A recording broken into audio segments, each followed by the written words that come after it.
ఆమోసు గ్రంథంలో ఒక మాట ఉంది ఇక్కడ. ఈ లోకంలో మనము అనేక విషయాలు ప్రతినిత్యం కూడా వెతుకుతుంటాం. మరి ఈ లోకంలో మరి సంతోషాన్ని వెతకాలని ప్రయత్నం చేస్తాం, స్నేహాన్ని వెతకాలని ప్రయత్నం చేస్తాం, ఉద్యోగాన్ని వెతకాలని ప్రయత్నం చేస్తాం, బంధుత్వాన్ని వెతకాలని ప్రయత్నం చేస్తాం. అనేక విషయాలను మానవులు వెతుకుతూ వస్తుంటారు ఈ లోకంలో. మరి ఏది వెతికినా మనుషులకు సంతోషం దొరకదు, తృప్తి దొరకదు, ఆనందం దొరకదు, సంతోషం దొరకదు. మరి ఇంకా ఏవి కూడా లోకంలో మనుషులకు దొరకదు. మరి ఆమోసు గ్రంథంలో దేవుడు ఒక మాట ఇజ్రాయేల్ ప్రజలతో అంటా ఉంటాడు. ఇక్కడ వాక్యంలో మనం చూస్తే ఆమోసు గ్రంథం 5వ అధ్యాయం 4వ వచనంలో చూస్తే ఇక్కడ ఏమని రాయబడిందంటే, ఇశ్రాయేలీలతో యెహోవా సెలవిచ్చినదేమనగా నన్ను ఆశ్రయించుడి. ఏమంటున్నాడు ఇక్కడ వాక్యము? ఏమని చెప్తుంది ఇక్కడ? నన్ను ఆశ్రయించుడి అంటే మనుషులమైనటువంటి మనము అనేక విషయాలను ఆశ్రయిస్తాం, అనేక విషయాలను అనుసరిస్తాం, అనేక విషయాల కొరకు బ్రతుకుతాం. కానీ బైబిల్లో దేవుడు తన ప్రజలకు చెప్తున్నటువంటి మాట ఏంటంటే, నన్ను ఆశ్రయించాలి. ఎందుకు దేవుని ఆశ్రయించాలి? దుఃఖంలో ఉన్నప్పుడు ఓదార్పు దొరుకుతుంది. మరి అంతేకాకుండా బాధలో ఉన్నప్పుడు సంతోషం దొరుకుతుంది. మరి అనేక రీతులుగా మరి ఆదరణ కూడా మరి దేవుల్లో మనకు దొరుకుతుంది. అందుకనే వాక్యము ఏమని నేర్పిస్తుంది అంటే, దేవుని ఆశ్రయించాలి. నన్ను ఆశ్రయించిన యెడల మీరు బ్రతుకుతారంట. మనుషులు బ్రతకడానికి ఆహారం తీసుకుంటారు, గాలిని పీల్చుకుంటారు, లేకపోతే బ్రతకడానికి డబ్బును సంపాదిస్తారు, కడుపు నింపుకోవడానికి మరి అనేక రీతులుగా ఆహారాన్ని సంపాదించుకుంటారు, తింటారు. కానీ బైబిల్ చెప్తున్నటువంటి మాట చూస్తే మనిషి దేవుని యొక్క మాట వలన బ్రతుకుతుండ్రో. ఈ లోకంలో మనుషులు అనేక విషయాలను వెతుకుతారు. కొందరు ధనాన్ని వెతుకుతారు, కొందరు విద్యను వెతుకుతారు, కొందరు ఉద్యోగాన్ని వెతుకుతారు, మరికొందరు గౌరవాన్ని వెతుకుతారు. మరి అనేక రీతులుగా వెతుకుతూ వెతుకుతూ వెతుకుతూ చివరికి ఆ వెతకడం ఎక్కడికి దారి తీస్తుందంటే నిరాశకు దారి తీస్తుంది. అందుకనే దేవుని ప్రజలకు దేవుడు ఒక మాట అభయహస్తాన్ని ఇస్తూ ఉండడము ఈ వాక్యంలో మనం చూస్తుంటున్నాం. బైబిల్ ఏం చెప్తుందంటే, ఒక మనిషి వెతకవలసినటువంటి మొదటి విషయం ఏంటయ్యా అంటే దేవుణ్ణి వెతికే వారంగా ఉండాలి. ఎప్పుడైతే దేవుని వెతుకుతామో, ఎప్పుడైతే దేవుని ఆశ్రయిస్తామో, ఎప్పుడైతే దేవుని దగ్గరికి వస్తామో, ఎప్పుడైతే దేవుని కొరకు బ్రతుకుతామో, ఎప్పుడైతే దేవుని కొరకు జీవిస్తామో, ఎప్పుడైతే దేవుని అనుసరిస్తామో, అప్పుడు దేవుడు మన జీవితంలో చేయవలసినవి అన్నీ కూడా మరి చేస్తాడు. ఎందుకంటే దేవుడు లేకుండా జీవితము అసంపూర్ణమని బైబిల్ చెప్తా ఉంది. ధనమున్న అనేకులు ప్రపంచంలో ధనమున్న శాంతి ఉండకపోవచ్చు, ఆరోగ్యమున్న ఆనందం ఉండకపోవచ్చు, స్నేహితులున్న ఆదరణ ఉండకపోవచ్చు. కానీ మనము దేవుని దగ్గరికి రావాలి, ఆయనను ఆశ్రయించాలని ఆయన కోరుకుంటున్నాడు. ఎందుకు కోరుకుంటున్నాడు అంటే దేవునికి తెలుసు లోకంలో సాతాను ఉన్నాడు, లోకంలో సాతాను వల్ల కష్టాలు ఉంటాయి, లోకంలో సాతాను వల్ల ఇబ్బందులు ఉంటాయి, ఈ లోకంలో సాతాను వల్ల అనేకులు కూడా రాంగ్ డైరెక్షన్లో వెళ్తుంటారు, మరి తప్పటడుగులు వేస్తుంటారు. కానీ బైబిల్ చెప్తుంది ఏంటంటే దేవుని దగ్గరికి రావాలి. ఒక మనిషి దేవుని దగ్గరికి ఎప్పుడైతే వస్తాడో అప్పుడు ఆ మనిషి జీవితంలో మరి దేవుడు పనిచేయడం మనం చూస్తూ ఉంటున్నాం. ఈ యొక్క వచనం యొక్క ముఖ్యంగా మరి నేర్చుకోవాల్సినటువంటి ఆత్మీయ పాఠం ఏంటంటే, మరి దేవుని యొక్క పిలుపు మానవ జాతిని తన వైపు మలుచుకోవాలని, తిప్పుకోవాలని, తనతో సంబంధము ఏర్పాటు చేసుకోవాలని మరి ఈ వచనము ద్వారా దేవుడు మనుషులను హెచ్చరించడం మనం చూస్తూ ఉంటున్నాం. మరి దేవుడు కోరుకుంటా ఉంటున్నాడు. కనుక నీ జీవితంలో దేన్ని ఆశ్రయించినా, దేన్ని అనుసరించినా నీకు శాంతి, సమాధానం, నెమ్మది ఉండకపోవచ్చు. కానీ నువ్వు దేవుణ్ణి ఆశ్రయిస్తే కావలసినటువంటి సంతోషం, ఆదరణ అవన్నీ కూడా దేవుడు ఇస్తాడు. మరి ఆశ్రయం అంటే లౌకికమైన వాటి పై లేదా స్వయం శక్తిపై ఆధారపడకుండా దేవుని మీదనే ఆధారపడము ఆశ్రయం అంటే. కనుక మరి సర్వశక్తిమంతుడైనటువంటి దేవునిపై పరిపూర్ణంగా ఆధారపడి మనకు కావలసిన అన్ని పొందుకోవడమే ఆశ్రయము అని బైబిల్ చెప్తా ఉంది. కనుక మరి దేవుని ఆశ్రయిస్తే మనకు జీవాన్ని ఇస్తాడు. దేవుని ఆశ్రయిస్తే మరి ఆత్మ సంబంధమైనటువంటి నిత్య జీవం ఇస్తాడు. మరియు అంతేకాకుండా ఈ లోకంలో నెమ్మది ఇవ్వని లోకము దేవుని దగ్గరికి వస్తే నెమ్మది దొరుకుతుంది. ఈ లోకంలో చూస్తే కుటుంబంలో కలహాలు, ఆర్థిక సమస్యలు, అనారోగ్య సమస్యలు, బాధలు, వేదనలు, ఇరుకులు, మరి కుటుంబంలో ఒకరి మాట ఒకరు వినకపోవడము, మరి అనేక బంధువులతో సంబంధం లేని పరిస్థితుల్లో అనేకులు కూడా ఉంటున్నారు. వీటన్నిటి మధ్యలో నుండి దేవుడు మానవ జాతిని పిలుస్తుంటున్నటువంటి మాట ఏంటంటే నన్ను ఆశ్రయించాలి అని దేవుడు కోరుకుంటున్నాడు. కనుక ఈ వాక్యానుసారంగా జీవితంలో ఎన్ని కష్టాలు లేదా సమస్యలు ఎదురైనా దేవుని సన్నిధిని వెతకడం ద్వారా మనకు నెమ్మది దొరుకుతుందని, ఈ వాక్యము ద్వారా మనకు నిజమైనటువంటి శాంతి దొరుకుతుందని, ఈ వాక్యము ద్వారా మరి నిజమైనటువంటి సమాధానము దేవుడు మనకు అనుగ్రహిస్తాడని ఈ వాక్యము మరి మనకు నేర్పిస్తూ ఉంది. అంతేకాకుండా ఈ ద్వితీయోపదేశ కాండము 30వ అధ్యాయం 19వ వచనంలో మనం చూసినట్లయితే అక్కడ ఏమనుందంటే 30:19లో 30:19 ద్వితీయోపదేశం జీవమును మరణమును ఆశీర్వాదమును శాపమును నేను నీ ఎదుటను ఉంచి భూమి ఆకాశములను మీ మీద సాక్షులుగా పిలుచుచున్నాను. దేవుడు ఏం చేస్తున్నాడు? మనుషులకు ఒక ఫ్రీ విల్ ఇస్తున్నాడు. ఫ్రీ విల్ అంటే దేవుడు మనకు మనుషులకు మంచిని పెట్టాడు, చెడుని పెట్టాడు. అంతేకాకుండా జీవాన్ని ఇచ్చాడు, మరణాన్ని ఇచ్చాడు, ఆశీర్వాదాన్ని ఇచ్చాడు, శాపాన్ని ఇచ్చాడు. మనుషులమైనటువంటి మానవులమైనటువంటి మనము శాపాన్ని కోరుకుంటామా, ఆశీర్వాదాన్ని కొనుక్కుంటామా, లేకపోతే మరణాన్ని కోరుకుంటామా, లేకపోతే జీవాన్ని కోరుకుంటామా? అది ఫ్రీ విల్ దేవుడు మన కొరకు ఏర్పాటు చేసి ఉంటున్నాడు. మరి స్వేచ్ఛా చిత్తము దేవుడు మనుషులను యంత్రాలుగా చేయలేదు, కానీ మన జీవితంలో సరి అయిన మార్గాన్ని ఎన్నుకొని మరి దేవుని మీద మన జీవితాలను నిర్మించుకోవాలని దేవుడు కోరుకుంటా ఉంటున్నాడు. ఈ రాత్రికాల వేళలో దేవుడు చెప్తున్నటువంటి మాట ఏంటంటే నీ జీవితంలో నువ్వు జీవాన్ని కోరుకోవాలని ఆశపడుతుంటున్నావా, శాపాన్ని కోరుకోవాలని ఆశపడుతున్నావా, మరణాన్ని కోరుకోవాలని ఆశపడుతుంటున్నావా, ఆశీర్వాదాన్ని కోరుకోవాలని ఆశపడుతున్నావా? 2 మార్గాలు మాత్రమే దేవుడు మనకు స్పష్టంగా బైబిల్లో నుండి చెప్తా ఉంటున్నాడు. జీవము, ఆశీర్వాదము.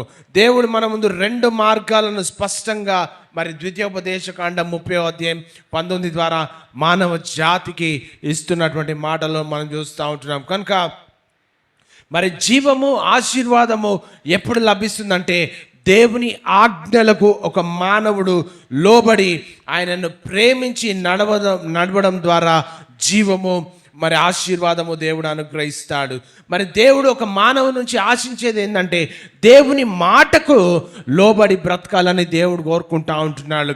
దేవుడు మానవులను చేసింది ఆయన పోలిక చొప్పున చేసింది మనుషులముగా మనము దేవుని తట్టు తిరిగి దేవుని మీద ఆధారపడి దేవుని కొరకు సాక్షి బిడ్డలుగా మరి జీవించాలని ఆయన కోరుకుంటా ఉంటున్నాడు. అందుకనే మన జీవితంలో 2 స్పష్టమైనటువంటి మార్గాలను దేవుడు మన ముందు ఉంచి ఉంటున్నాడు. మరి దేవుని ఆజ్ఞలకు లోబడి ఆయనను ప్రేమించి నడవడము ఆయన సంతోషంగా భావిస్తాడు, ఆనందంగా భావిస్తాడు. మరణము, శాపం అంటే దేవుని వాక్యానికి అవిధేయత చూపిస్తూ పాప మార్గంలో వెళ్తే మరి పాప మార్గంలో ఎప్పుడైతే వెళ్తామో అప్పుడు శాపము, అప్పుడు మరణము మానవులకు సంభవిస్తూ ఉంది. కనుక ప్రియ దేవుని సంగమ, మన జీవితంలో మరి చూస్తే వీటన్నిటినీ దేవుడు మన ముందు పెట్టి ఉన్నాడు. మరి ఆశీర్వాదాన్ని పెట్టాడు, శాపాన్ని పెట్టాడు, జీవాన్ని పెట్టాడు, మరణాన్ని పెట్టి దేవుడు ఎవరిని సాక్షులుగా పెట్టాడు? భూమిని, ఆకాశాన్ని సాక్షులుగా పెట్టాడు. ప్రపంచంలో మానవులను చూస్తే మానవులందరూ అనుకుంటారు, నేను ఏ పని చేసినా దేవుడు నన్ను చూడటం లేదు.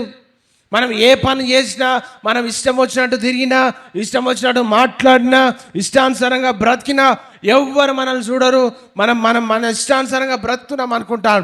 కానీ బైబిల్ ఏం చెప్తుందంటే భూమిని ఆకాశాన్ని సాక్షులుగా పెట్టారంట. మనకు సాక్ష్యం ఎవరు పలుకుతారంటే మనుషులు పలకాల్సిన అవసరం లేదు దేవుని దగ్గర. ఫలానా వ్యక్తి, మనం లోకంలో చూస్తే ఎవరైనా తప్పు చేస్తే, నీకు తెలుసా ఈ వ్యక్తి ఇట్లాంటి తప్పు చేసినని వెనకాల వచ్చి చెప్తా ఉంటారు. కానీ దేవునికి ఒక వ్యక్తి చెప్పాల్సిన అవసరం లేదంట. దేవునికి ఎవరు చెప్తారు అంటే భూమి సాక్ష్యం పలుకుతుంది దేవుని దగ్గర. ఒక వ్యక్తి ఏం చేస్తున్నా అనేది దేవునిదే ఎదుట మరి భూమి ఆకాశము మరి సాక్షులుగా మరి ఉన్నారని లేఖన భాగాలు చెప్తా ఉంటున్నాయి. మరి మోషే ఈ నిబంధన ప్రకటిస్తున్నప్పుడు భూమి ఆకాశంలో సాక్షులుగా మరి పిలవడము మరి ద్వితీయోపదేశకాండం 30వ అధ్యాయం మరి 19వ వచనంలో మనం చూస్తూ ఉంటున్నాం. దేవుని హృదయం ఏం కోరుకుంటుందంటే జీవాన్ని కోరుకుంటుంది. దేవుని హృదయము ఏం కోరుకుంటుందంటే జీవాన్ని కోరుకుంటుంది. దేవుడు కేవలం ఎంపికనిచ్చి వదిలేదు, కానీ మనం నాశనం కావడం ఆయనకి ఇష్టం లేదు. అందుకనే దేవుడు మన ముందు అనేక ఆజ్ఞలను పెట్టాడు, బైబిల్ని పెట్టాడు. బైబిల్ ఏం నేర్పిస్తుందంటే బైబిల్ మనల్ని సర్వసత్యంలోకి నడిపిస్తుంది. లోకంలో సాతాను మరి అనేక రీతులుగా ఇబ్బందులు పెడుతున్నప్పుడు పరిశుద్ధాత్ముడు మనల్ని దేవునిలో పవిత్రంగా ఉండేటట్టు చేస్తాడు. ఎప్పుడు చేస్తాడయ్యా అంటే మనము దేవుని ఆశ్రయించినప్పుడు, దేవుని తట్టు చూసినప్పుడు. అనేకులు చెప్తా ఉంటారు, నా కష్టాలు, బాధలు, వేదనలు, ఇరుకులు, శాంతి, సమాధానం లేక మరి అనేక రీతులుగా నిద్రలేని రాత్రులు గడుపుతున్నామని అనేక సమస్యల గురించి చెప్తా ఉంటారు. కానీ దేవుడు నీకు ఇచ్చినటువంటి ఆ ఫ్రీ విల్ను ఎప్పుడైతే నువ్వు ఎన్నుకుంటావో, దేవుడు ఇచ్చినటువంటి స్వేచ్ఛను ఎప్పుడైతే మనము ఎన్నుకొని దాని ప్రకారము జీవించడము ప్రారంభిస్తామో, అప్పుడు దేవుడు మన ఎడల ఆయన జీవాన్ని కుమ్మరిస్తూ మరి తండ్రి స్థానంలో ఉండి దేవుడు అనేక రీతులుగా మానవులకు కావాల్సిన అన్నీ కూడా దేవుడు అనుగ్రహిస్తూ ఉంటాడు. కనుక ఈ వాక్యము మనకు గుర్తు చేసేది ఏంటంటే ఈరోజు మనం తీసుకునే నిర్ణయాలే రేపు మన భవిష్యత్తును నిర్ణయిస్తాయి. ఈరోజు మనం తీసుకునే నిర్ణయమే మన భవిష్యత్తును నిర్ణయిస్తాయి. కాబట్టి దేవుని ప్రేమించి ఆయన వాక్యాన్ని అనుసరించడం ద్వారా నిత్య జీవపు ఆశీర్వాదాలను మనము ఈ భూమి మీద అనుభవిస్తాం. దాంతోపాటు యుగ యుగములు దేవునితో పాటు జీవిస్తాం. జీవితానికి మూలము దేవుడే. నీ జీవితానికి మూలము దేవుడే. ఈరోజు మనం అనుకుంటాం డబ్బు అనుకుంటాం, మనం అనుకుంటాం మన ఆస్తి అనుకుంటాం, మనం అనుకుంటాం మన పొలాలు అనుకుంటాం, మనం అనుకుంటాం మన భూమి జాగాలు అనుకుంటాం, మనం అనుకుంటాం మనకున్నటువంటి హోదా అనుకుంటాం, మనం అనుకుంటాం మన చదువు అనుకుంటాం, మనం అనుకుంటాం మన ఉద్యోగం అనుకుంటాం. కానీ మన జీవితానికి మూలము దేవుడే. అది మర్చిపోకుండా జీవాన్ని, ఆశీర్వాదాన్ని కోరుకోవాలని మరి దేవుడు చెప్తా ఉంటున్నాడు. అందుకనే దేవుని నిరంతరము దేవుని వెదికే రీతిగా మన ఆత్మీయ స్థితిని కట్టుకోవాలని మరి ఈ లేఖన భాగాల్లో నుండి మనం నేర్చుకోవడం జరుగుతూ ఉంది. కనుక మరి కీర్తనకారుడు 36వ కీర్తన మరి 9వ వచనంలో మనం చూస్తే 36వ జీవపు ఊట కలదు, జీవపు ఊట కలదు. నీ వెలుగును ఎవరి యొద్ద? దేవుని దగ్గరికి వస్తే ఏం దొరుకుతుంది మనకు? అక్కడ జీవపు ఊట దొరుకుతుందంట. దేవుని యొద్ద ఏముంది? జీవపు ఊట. నీ వెలుగును పొందియే మేము వెలుగుచున్నామంట. చూసారా? దేవుని దగ్గరికి వస్తే మనం ఏమైతామో? వెలిగింపబడతాం. ఈరోజు మరి మన కుటుంబాలలో శాంతి సమాధానం లేక ప్రబలుతుందేమో, లేకపోతే అనేక సమస్యలు మరి ప్రబలిపోతున్నాయేమో. ఎందుకు వస్తున్నాయి వ్యసనాలు? ఎందుకు వస్తున్నాయి చెడులు? ఎందుకు వస్తున్నాయి బాధలు? ఎందుకు వస్తున్నాయి అనారోగ్యాలు? అంటే మనుషులందరూ కూడా దేన్ని వెతుకుతున్నారు అంటే లోకాన్ని వెతుకుతున్నారు. మనం దేవుని దగ్గరికి వస్తే దేవుని దగ్గర ఏముంటుందయ్యా అంటే నీ యొద్ద జీవపు ఊటలు ఉంటాయంట. నీ వెలుగును పొందియే మేము వెలుగుచున్నాము అంటే మనం దేవుని వెతికినప్పుడు ఆత్మీయ జీవము వస్తుంది. మనం దేవుని వెతికినప్పుడు ఆత్మీయతలో ఎదుగుతామో, ఎప్పుడైతే ఒక మనిషి ఆత్మీయతలో అప్పుడు కుటుంబంలో కలహాలు పోతాయి. ఒక వ్యక్తి ఆత్మీయతలో ఎదిగితే కుటుంబ సరిహద్దులు విశాలపరచబడతాయి. ఒక వ్యక్తి ఆత్మీయతలో ఎదిగితే సాతాను కుటుంబం మీద ప్రభావితము చూపెట్టాడు. ఎందుకంటే ఈ లోకంలో సాతాను మరి కుటుంబాలను నాశనము చేస్తూ దేవుని ప్రణాళిక నుండి దూరపరుస్తూ అనేకులను కూడా మరి భ్రష్టత్వంలోకి తీసుకుపోతున్నటువంటి తరుణంలో మనము ఎప్పుడైతే దేవుని దగ్గరికి వస్తామో ఆయన దగ్గర ఏం లభిస్తుందంటే జీవపు ఊట కలదు. నీ వెలుగు దేవుని దగ్గరికి వస్తే మనము వెలిగింపబడతాము. వాక్యం చెప్తుంది ఏంటంటే దేవుని వాక్యమే మన పాదములకు దీపం అంట. నువ్వు అడుగుపెట్టు ప్రతి స్థలములో దేవుని యొక్క వెలుగు ప్రకాశిస్తుంది. నువ్వు ఎక్కడికి వెళ్ళినా దేవుని వెలుగు నువ్వు వెలిగింపబడడమే కాదు, కానీ ఇతరులను వెలిగించే స్థితిలో దేవుడు నిన్ను పెట్టుకుంటాడు. మనం దేవుని వెతికినప్పుడు నిరీక్షణ వస్తుంది. భవిష్యత్తు పట్ల ఒక ఆశ పెరుగుతుంది, భవిష్యత్తు పట్ల ఒక నిరీక్షణ పెరుగుతుంది. అప్పుడు ఆ నిరీక్షణ మన జీవితంలో సెటిల్ అవ్వడానికి మరి అది తీసుకొస్తుంది. దేవుని వెతికినప్పుడు శాంతి వస్తుంది. ఇంకోటి ఏంటి, దేవుని వెతికినప్పుడు శాంతి వస్తుంది. దేవుని వెతికినప్పుడు నిత్య జీవము లభిస్తుంది. ప్రియా దేవుని సంగమా, కనుక మన జీవితంలో దేవుని వెతుకుటకు సరైన సమయము ఇప్పుడే. బైబిల్ ఎప్పుడు కూడా చెప్తుంది, నేడే రక్షణ దినం, నేడే అనుకూల సమయం అని బైబిల్ చెప్తా ఉంది. నీ జీవితంలో శాంతి సమాధానం లేకపోతే దేవుని దగ్గరికి రావాలని కీర్తనకారుడు హెచ్చరిస్తూ ఉంటున్నాడు. మేము వెలుగుచున్నామండి వాక్యం సెలవిస్తుంది. కనుక చాలామంది అంటూ ఉంటారు, మరి వృద్ధాప్యంలో దేవుని వెతుకుతాను, లేకపోతే రిటైర్మెంట్ అయినాక దేవుని వెతుకుతాము, లేకపోతే మరి ఇవన్నీ కూడా అంటూ ఉంటారు చాలామంది. మరి నాకు తెలిసిన వారు గవర్నమెంట్ జాబు 60 సంవత్సరాలు గవర్నమెంట్ జాబ్ చేసినాక 61వ సంవత్సరం నుంచి దేవుడు నన్ను సేవకు పిలిచిండండి, సేవ చేసేవారు ఎంతోమంది ఉన్నారు. ఎప్పుడు ఇవ్వాలి దేవునికి సమయము? యవ్వన సమయంలో దేవునికి ఇవ్వాలి. దేవుని వెతికినప్పుడు దేవుని యొక్క కార్యాలు చూస్తూ ఉంటారు. కనుక మరి దేవుని వెతికే సమయం ఇప్పుడే. ఎప్పుడైతే దేవుని దగ్గరికి వస్తామో మరుక్షణము నువ్వు వెలిగింపబడతావు. ఎప్పుడైతే దేవుని దగ్గరికి వస్తామో ఆయన యొక్క జీవాన్ని పొందుకుంటాం. ఎప్పుడైతే దేవుని దగ్గరికి వస్తామో దేవుడు నిన్ను వెలిగించి కుటుంబంలో ఉన్న చీకటిని తొలగించి నీ కుటుంబంలో వెలుగు ప్రసాదిస్తాడు. ఈరోజు అనేక రీతులుగా నీ కుటుంబం ప్రభావితం అవుతుందేమో. ఒకవేళ అనేక సమస్యల చేత నీ కుటుంబం ప్రభావితం అవుతుందేమో. ఆర్థిక సమస్యల చేత నువ్వు ప్రభావితాన్ని చెందుతున్నావేమో. ఇది నిద్రలేని రాత్రులు గడుపుతున్నావేమో. దుఃఖము, వేదన, బాధ, చీకు, చింతతోడు నువ్వు కలవరపడుతూ అనేక రీతులుగా ఇబ్బంది పెడుతున్నావేమో. దేవుని యొక్క వాక్యం సెలవిస్తుంది, దేవుని దగ్గరికి వస్తే ఆయన యొద్ద జీవపు ఊట కలదు. ఆ వెలుగు నిన్ను వెలిగిస్తాడు. జీవితంలో ఏది ఉన్నా మరి దేవుని తట్టు తిరిగి దేవుని మీద ఆధారపడాలి. ఎందుకంటే ఈ క్షణము నువ్వు బాధతో దేవుని మందిరానికి వచ్చావేమో, ఏడుస్తూ దేవుని సన్నిధిలో కూర్చున్నావేమో. దేవుని యొక్క వాక్యం సెలవిస్తుంది. యెషయా గ్రంథం 55వ అధ్యాయం 6వ వచనంలో చూస్తే ఇక్కడ యెహోవా మీకు దొరుకు కాలమందు ఆయనను వెతుకుడి, ఆయన సమీపంలో ఉండగా ఆయనను వేడుకొనుడంట. చూసారా వాక్యం ఏం చెప్తుంది? యెహోవా మీకు దొరుకు కాలమునందు ఆయనను వెతకాలి. ఆయనను వెతుకుతే ఎందుకు వెతకాలి అంటే, ఎప్పుడైతే ఒక మనిషి దేవుని వెతుకుతాడో అప్పుడు మనము దేవుని కనుగొంటాం. సామెతల గ్రంథంలో అక్కడ వెళ్ళాం, కానీ ఒక మాట ఉంది ఏంటంటే, నన్ను ప్రేమించు వారిని నేను ప్రేమించుచున్నా అంటాడు వాక్యము. ఎంతమంది దేవుని ప్రేమిస్తారు? ఎంతమంది దేవుని వెతుకుతున్నారు? ఎంతమంది దేవునికి దేవుడే నా ఆశ్రయం అని చెప్తా ఉన్నారు? ప్రియ దేవుని సంగమా, కొన్ని సంవత్సరాల తర్వాత మన చేతిలో మరి బైబిల్ కూడా ఉండని పరిస్థితులు కూడా రావచ్చు, చెప్పలేం. నీకు దేవుడు వెతికి దేవుని మీద నీ జీవితాన్ని నిర్మించుకోవాలని వాక్యం సెలవిస్తూ ఉంది. కనుక ఆయన సమీపంలో ఉండగా ఆయనను వేడుకోవాలంట.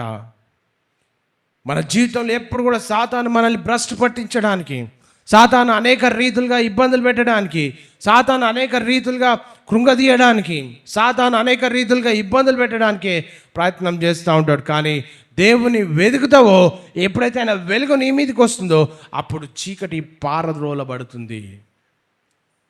అప్పుడు సమస్యలు పారద్రోలబడతాయి, అప్పుడు కష్టాలు పోతాయి, సమస్యలు పోతాయి. అప్పుడు దేవుని యొక్క వెలుగును నీవు నీ కుటుంబము అనుభవిస్తారు. అందుకనే వాక్యము ప్రకటించబడుతున్నప్పుడు నీ జీవితంలో విడిచిపెట్టాల్సినవి విడిచిపెట్టి క్రీస్తు కొరకు యోగ్యకరమైనటువంటి జీవితాన్ని జీవించాలని దేవుడు కోరుకుంటా ఉంటున్నాడు. కనుక దేవుడు పిలుస్తున్నప్పుడు స్పందించే బిడ్డలుగా మనం ఉండాలి. కనుక అంతేకాకుండా ప్రసంగి గారు ఒక మాట రాశాడు ఏంటంటే, మరి ప్రసంగి 12వ అధ్యాయం 1-2 వచనాల్లో మనం చూస్తే ఇక్కడ దుర్దినములు రాకముందే ఇప్పుడు వీటి యందు నాకు సంతోషం లేదని నీవు చెప్పు సంవత్సరములు రాకముందే తేజస్సునకును సూర్యచంద్ర నక్షత్రములకును చీకటి కమ్మకముందే వాన వెలిసిన తరువాత మేఘములు మరలా రాకముందే నీ బాల్య దినముల యందే నీ సృష్టికర్తను స్మరణము తెచ్చుకొనుమంట. దుర్దినములు రాకముందే, లోకంలో సంతోషం రాకముందే దేవుని తట్టు చూడాలి. రేపటి గురించి మన చేతిలో లేదు, భవిష్యత్తు ఏమవుతుందో తెలియదు. దేవుని మీద ఆధారపడిన వారికే భవిష్యత్. ఒకవేళ భూమి మీద ఏదైనా సంభవించినా దేవుని రాజ్యంలో యుగ యుగములు ఆయనతో పాటు ఉంటాం. దేవుడు కోరుకునేది ఏంటి? రేపు మన చేతిలో లేదు, ఇప్పుడే దేవుని వెతకాలి, దేవుని ఆశ్రయించాలి, దేవుని కొరకు జీవించాలని లేఖన భాగాలు చెప్తా ఉన్నాయి. కనుక సంపూర్ణ హృదయంతో వెతికిన వారికి దేవుడు దొరుకుతాడు. ఏదో నామమాత్రమైనటువంటి విశ్వాసిగా, ఒక నామమాత్రమైనటువంటి ఒక క్రైస్తవునిగా, ఏదో చర్చికి పోవాలని లేకపోతే ప్రార్థన చేయాలని ఒక మామూలు వ్యక్తిగా ఉంటే దేవుడు ఎప్పుడు దొరుకుతాడు అంటే, ఒక ప్యాషనెట్ బిలీవర్, అంటే దేవుని కొరకు ఆసక్తి కలిగి దేవుని మీద ఆధారపడి మరి జీవించే వారికి మరి ఆ దేవుడు కనిపిస్తాడు. అంతేకాకుండా మరి ఇక్కడ దుర్దినములు వస్తాయి, కష్టాలు వస్తాయి, బాధలు వస్తాయి. అవన్నీ కూడా దేవుని దగ్గరికి వచ్చినప్పుడు మాత్రమే అవన్నీ మనలో నుండి వెళ్ళిపోతాయి, కుటుంబంలో నుండి వెళ్ళిపోతాయి, సమస్యలు వెళ్ళిపోతాయి, కష్టాలు వెళ్ళిపోతాయి, బాధలు వెళ్ళిపోతాయి. 29వ అధ్యాయం 13వ వచనంలో ఏమనుంది ఇక్కడ? మీరు నన్ను వెదికిన ఎడల పూర్ణ మనసుతో నన్ను గూర్చి విచారణ. ఎంతమంది ప్రతిరోజు కూడా ప్రతినిత్యం కూడా దేవునికి ప్రార్థన చేస్తారు? ఎంతమంది బైబిల్ చదువుతారు? ఎంతమంది దేవుని వెతుకుతారు? నీ సమస్యలో దేవుని కనుగొనాలని చూస్తారు? ఎంతమంది దేవుని కొరకు మరి నిరంతరము సాక్షి బిడ్డలుగా జీవించాలని చూస్తారంటే ఎంతమంది చూస్తారంటే చెప్పలేం. కానీ వాక్యం ఏం చెప్తుంది? మీరు నన్ను వెతికిన ఎడల పూర్ణ మనస్సుతో. ఎంతమంది వెతుకుతారు ప్రతిరోజు కూడా? ఎంతమంది ప్రార్థన చేస్తారు ప్రతిరోజు? మీరు నన్ను వెతికిన ఎడల పూర్ణ మనస్సుతో నన్ను గూర్చి విచారణ చేయునెడల మీరు నన్ను కనుగొంటారంట. దేవుడు ప్రత్యక్షమవుతాడు. బైబిల్లో అనేక మందికి దేవుడు ప్రత్యక్షమయ్యాడు, భూమి మీద అనేక మందికి ప్రత్యక్షమయ్యాడు. దేవునికి అనుకున్న వారు ఎంతోమంది ఉన్నారు. దేవుడు మరి స్పష్టంగా ముఖాంతరంలో నుండి మాట్లాడి దేవుని స్వరాన్ని వినేవారం ఎంతోమంది ఉంటాం. నీ ఆత్మీయ జీవితము దేవుని వాక్యం మీద ఎప్పుడైతే కట్టుకొని, ఆత్మీయ జీవితాన్ని ఎప్పుడైనా నిర్మించుకొని, నిరంతరం ప్రార్థన జీవితం గడుపుతూ వాక్యాన్ని చదువుతూ దేవుని కొరకు ఎప్పుడైతే జీవిస్తామో వాక్యం చెప్తుంది, మీరు నన్ను వెతికిన ఎడల. దేవుడు ఎందుకు అనుకుంటలేము అంటే దేవుని వెతకడం లేదు. మనం మనుషులంగా దేన్ని వెతుకుతున్నామంటే లోకంలో ఉన్న వాటిని వెతుకుతాం, మనుషులను వెతుకుతాం, స్నేహితులను వెతుకుతాం, అనేక వాటిని వెతుకుతూ వస్తుంటాం. కానీ దేవుని వాక్యం చెప్తా ఉంది, ప్రియ దేవుని సంగమా, మీరు నన్ను వెతికిన ఎడల, పూర్ణ మనసుతో నన్ను గూర్చి విచార చేయునెడల మీరు నన్ను కనుగొంటారు. ఈరోజు మన స్నేహితులు మనం కనుగొనం, అవసరం ఉంటే ఎవరు సాయం చేయరు. కానీ దేవుని వెతకడం అంటే ప్రార్థన చేయడం, నిరంతరము ప్రార్థన చేయడం. దేవుని వెతకడం అంటే వాక్యము చదవడం. దేవుని వెతకడం అంటే పరిశుద్ధతలో నడవడం. దేవుని వెతకడం అంటే ఆయన చిత్తాన్ని తెలుసుకొని ఆయనను పోలి జీవించడము దేవుని వెతకడం అంటే. ఈరోజు దేన్ని వెతుకుతుంటున్నాం? చాలామంది సినిమా పోస్టర్లను వెతుకుతారు, సినిమాలను వెతుకుతారు, లోకంలో ఉన్నటువంటి వాటిని వెతుకుతారు, లోకంలో ఏవి ప్లెజర్స్ ఉంటే దాన్ని వెతుకుతుంటారు. బైబిల్ చెప్తుంది, ప్రార్థన చేస్తున్నావా? ప్రతిరోజు వాక్యం చదువుతున్నావా? ప్రతిరోజు పరిశుద్ధతలో నడుస్తున్నావా? ప్రతిరోజు ఆయన చిత్తాన్ని తెలుసుకొని వాక్య ప్రకారం నువ్వు అడుగులు వేస్తున్నావా? అది ఒకవేళ చేస్తే, మీరు నన్ను వెదికిన ఎడల, పూర్ణ మనసుతో నన్ను గూర్చి విచారణ చేయున ఎడల మీరు నన్ను కనుగొంటా. దేవుడు ప్రతి ఒక్కరికి కూడా ప్రత్యక్షమయ్యే వ్యక్తి, కనుగొనే వ్యక్తి. నువ్వు ప్రార్థన చేయడమే ఆలస్యం, దేవుడు నీకు దర్శనమిస్తాడు, దేవుడు నీతో మాట్లాడతాడు. ప్రియా దేవుని సంగమా, మనము లోకాశల వైపు వెళ్ళకుండా, లోకంలో చాలామంది కూడా లోక పద్ధతులను అనుసరిస్తారు, లోకాచారాలను పాటిస్తారు. లోకంలో మనుషులు ఇతరులు ఏది చేసే దాని ప్రకారమే జీవిస్తారు. బైబిల్ ఏం చెప్తుంది? నన్ను వెతకాలి. బైబిల్ ఏం చేస్తుంది? చెప్తుంది నన్ను గురించి విచారణ చేయాలి. బైబిల్ ఏం చెప్తుంది? నన్ను నా తట్టు చూడాలి, నన్ను ఆశ్రయంగా చేసుకోవాలి, నేను నీకు ఆశ్రయదుర్గంగా ఉంటానని దేవుడు చెప్తా ఉంటాడు. కానీ మానవులం ఇంకా దేవుని వెతకలేని స్థితిలో, దేవుని తట్టు చూడలేని స్థితిలో, దేవుని ఆశ్రయించలేని స్థితిలో, దేవుని కొరకు బ్రతకలేని స్థితిలో, దేవుని కొరకు జీవించలేని స్థితిలో ఇంకా లోకం మీదనే జీవితాన్ని నిర్మించుకొని మరి నిత్య జీవాన్ని దూరం అవుతూ వస్తూ ఉంటున్నారు చాలామంది కూడా. ఈ రాత్రికాల సమయంలో దేవుని వాక్యం నీకు బోధించబడుతుంది ఏంటంటే, నీవు దేవుని వెతికితే పూర్ణ మనసుతో నన్ను గూర్చి విచారణ చేయునెడల మీరు నన్ను కనుగొంటారు. నీ సమస్యలో దేవుని చూడాలని అనుకుంటున్నావా? నీకున్న అనారోగ్యంలో దేవుని శక్తిని చూడాలని అనుకుంటున్నావా? నీ కుటుంబ సమస్యలలో దేవుని ఇన్వాల్వ్ అయ్యి సమస్య నుంచి విడిపించాలని కోరుకుంటున్నావా? లేకపోతే నీ భవిష్యత్తులో దేవుని చూడాలని అనుకుంటున్నావా? అయితే ప్రార్థన చేయి. దేవుని వెతకడం అంటే ప్రార్థన చేయడం, దేవుని వెతకడం అంటే వాక్యాన్ని చదవడం, దేవుని వెతకడం అంటే పరిశుద్ధతలో నడవడం, దేవుని వెతకడం అంటే వ్యసనాలకు దూరంగా ఉండడం, దేవుని వెతకడం అంటే పరిశుద్ధతలో జీవించడం, దేవుని వెతకడం అంటే దేవుని చిత్తాన్ని తెలుసుకొని జీవించడం, దేవుని వెతకడం అంటే ఆయన ఆజ్ఞలకు లోబడి బ్రతకడం. ప్రియా దేవుని సంగమా, నీ జీవితంలో దేవుని వెతికి దేవుని కార్యాలని మనం చూడాలని ఆయన కోరుకుంటూ ఉంటున్నాడు. కనుక దేవుని వెతికిన వారికి ఆయన విడిచిపెట్టాడు. మరి 9వ సంకీర్తన 10వ వచనంలో చూస్తే, ఇక్కడ 9వ కీర్తన 10వ వచనంలో మనం చూస్తే ఇక్కడ ఏమనుంది? ఇక్కడ మంచి వాగ్దానం. యెహోవా నిన్ను ఆశ్రయించు వారిని నీవు విడిచిపెట్టువాడవు కావు. విడిచిపెట్టడంట దేవుడు. దేవుని ఎంతమంది ఆశ్రయిస్తారు? ఒకవేళ నువ్వు దేవుని ఆశ్రయిస్తే దేవుడు ఏం చేశాడంట? నీవు విడిచిపెట్టేవాడవు కావున నీ నామం ఎరిగిన వారు నిన్ను నమ్ముకుంటారంట. ఇది ఎంత గొప్ప వాగ్దానమో. మనుషులు విడిచిపెట్టవచ్చు, స్నేహితులు విడిచిపెట్టవచ్చు, స్నేహితులు దూరం అవుతుండొచ్చు, బంధువులు దూరం అవుతుండొచ్చు, కానీ వాక్యం చెప్తుంది యెహోవా నిన్ను ఆశ్రయించు వారిని నీవు విడిచిపెట్టవంట. విడిచిపెట్టాడు దేవుడు. మనం అనుకుంటాం నాకు సమస్య ఉంది, దేవుడు నన్ను వదిలిపెట్టిన అనుకుంటాం, కానీ దేవుడు ఎన్నటికీ విడిచిపెట్టాడు. నిన్ను కాపాడువాడు కునుకడు నిద్రపోడు అంటాడు. అది దేవుడిచ్చే వాగ్దానము సార్వత్రిక సంఘానికి. కనుక ఇక్కడ మరి మనుషులు విడిచిపెడతారు, స్నేహితులు విడిచిపెడతారు, బంధువులు విడిచిపెడతారు, ఇరుగు పొరుగు వారు విడిచిపెడతారు.